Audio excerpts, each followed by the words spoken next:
Em uma noite de abril de 1986, o mundo testemunhou o pior desastre nuclear da história: a explosão do reator 4 de Chernobyl. Foi um teste de segurança que saiu do controle, liberando uma nuvem invisível de radiação. Você consegue imaginar a vida cotidiana transformada em pesadelo em poucos segundos? Nesta jornada, vamos explorar cada passo desse acidente. Desde as horas calmas antes da explosão até as duras lições que moldaram a segurança nuclear moderna. Na véspera do desastre, os técnicos do reator 4 conduziam um teste de segurança projetado para verificar se o gerador de energia de reserva poderia ativar os sistemas de resfriamento em caso de queda de energia. O procedimento seguia protocolos estabelecidos, mas envolvia a redução deliberada de potência do reator. Entre as 13 horas e 5 e 14 horas, operadores reduziram a atividade do núcleo para níveis mínimos, em uma sequência delicada que exigia coordenação perfeita. Pequenos alertas começaram a piscar nos painéis, indicando instabilidades. Ainda assim, a equipe seguiu em frente, confiante na engenharia soviética. Por trás dos números e dos monitores, viviam pessoas com rostos cansados, famílias esperando nas casas próximas e a convicção de que cada segundo era controlado. Enquanto isso, na cidade de Pripyat, a 3 quilômetros de distância, famílias se preparavam para dormir. Crianças brincavam nas ruas iluminadas por um sol de primavera, alheias ao perigo iminente. Serviços essenciais continuavam normalmente: escolas, mercados, cinemas.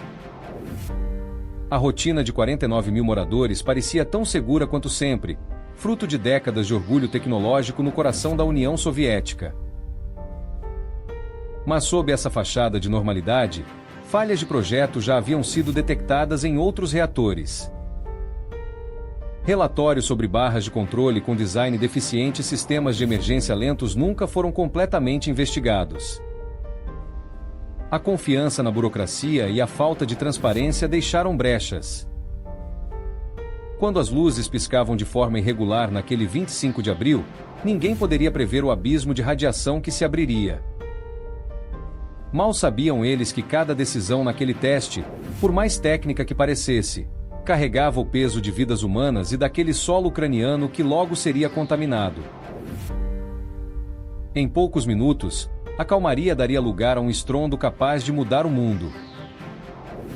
Em 26 de abril de 1986, às 1h23, o reator entrou em instabilidade crítica. Medidores acusaram um pico de energia jamais visto. Em um segundo, um estrondo violento atravessou o coração da usina.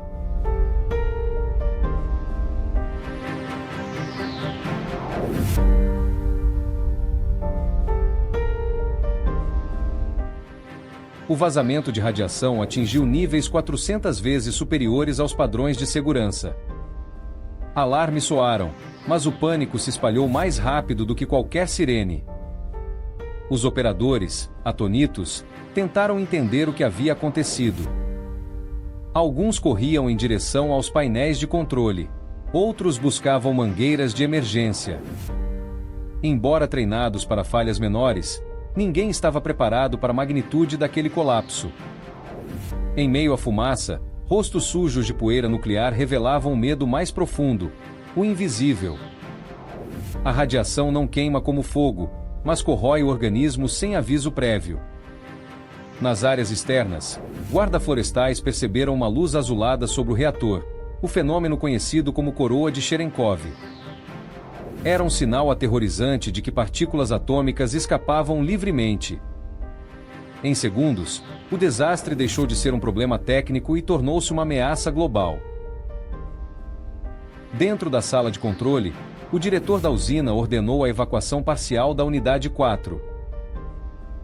Soldados e caminhões militares formaram uma barreira de contenção, mas a verdade é que não havia barricada capaz de deter uma nuvem radioativa.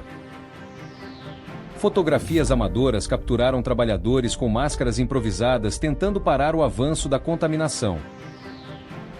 A impressão era de batalha, homens contra um inimigo invisível.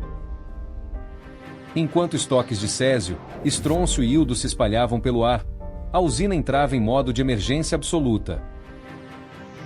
Os sistemas de resfriamento perdiam potência e vazamentos secundários multiplicavam o desastre. Cada ação era uma corrida contra o tempo e contra a dose letal de radiação que consumia silenciosamente quem estivesse mais próximo. Na madrugada daquele dia, sem que a população civil soubesse, uma nuvem radioativa se formava acima da Ucrânia. Aerossóis radioativos viajariam para a Bielorrússia, Rússia e até para a Europa Ocidental. O mundo estava diante do maior acidente nuclear da história, e suas consequências começavam ali, em um silêncio cortante interrompido apenas por alarmes e gritos de alerta. Nas primeiras horas após a explosão, o governo soviético hesitou em revelar informações à população. Apenas 36 horas depois, o alarme soou em Pripyat. Altifalantes ecoaram um único aviso: saia imediatamente. Leve apenas documentos e o necessário. Em poucos minutos, famílias deixaram casas, escolas e hospitais, carregando filhos nos braços enquanto adultos tentavam salvar o pouco que podiam.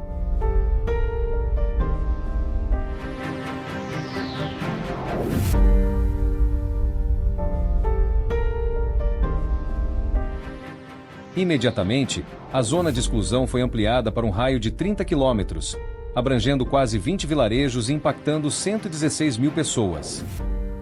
Aviões militares pulverizavam areia, argila, chumbo e boro sobre o reator em chamas, na tentativa de selar o núcleo. Chamou-se aquilo de chuva radioativa. Helicópteros voavam baixo, lançando materiais que evaporavam sob calor intenso, aumentando o risco para as tripulações. Muitos pilotos sofreriam envenenamento agudo pelo desastre. Estimativas apontam que entre 50 e 185 milhões de curis de radionuclídeos foram liberados, quantidade várias vezes superior às bombas de Hiroshima e Nagasaki. A internacionalização do problema foi inevitável. Níveis elevados de radiação foram detectados na Suécia, semanas após o acidente. Laboratórios em toda a Europa Ocidental confirmaram contaminação de terra, leite e vegetais. O impacto ambiental se estendeu por décadas. Florestas entre Pripyat e a usina foram silenciadas, ganhando o nome de Floresta Vermelha pela coloração avermelhada das árvores mortas. Solos férteis tornaram-se inóspitos, e enormes áreas permanecerão contaminadas por até 20 mil anos. Em resposta, a comunidade nuclear global revisou padrões de segurança. Reatores de nova geração incorporaram sistemas de contenção primária e protocolos rigorosos de testes, minimizando a influência de erro humano. Transparência e comunicação emergencial passaram a ser requisito para acordos internacionais. O sacrifício de milhares de trabalhadores, conhecidos como liquidadores, virou exemplo de coragem. Eles construíram manualmente o sarcófago de concreto sobre o reator, arriscando a vida para proteger milhões.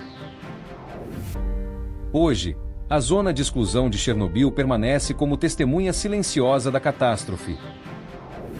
Visitantes guiam-se pelos escombros de Pripyat, encontrando brinquedos abandonados e escolas congeladas no tempo.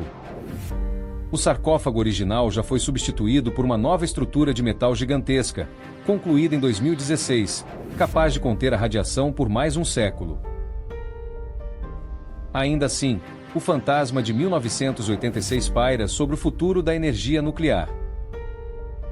O legado de Chernobyl é duplo, revela o perigo de negligenciar sinais de falhas e, ao mesmo tempo, demonstra a resiliência da ciência e da cooperação internacional. Cada lição aprendida fortalece a busca por fontes de energia mais seguras. Devemos lembrar que, mesmo diante do avanço tecnológico, a responsabilidade humana continua sendo o elo mais frágil e mais precioso na cadeia da segurança nuclear. Que as sombras de Chernobyl nos lembrem para sempre da importância de não repetir os mesmos erros. Blocos de 49 mil moradores que a segurança fragmentos incandescentes a dezenas de limites da cidade deixavam para trás vidas condenadas pela radiação.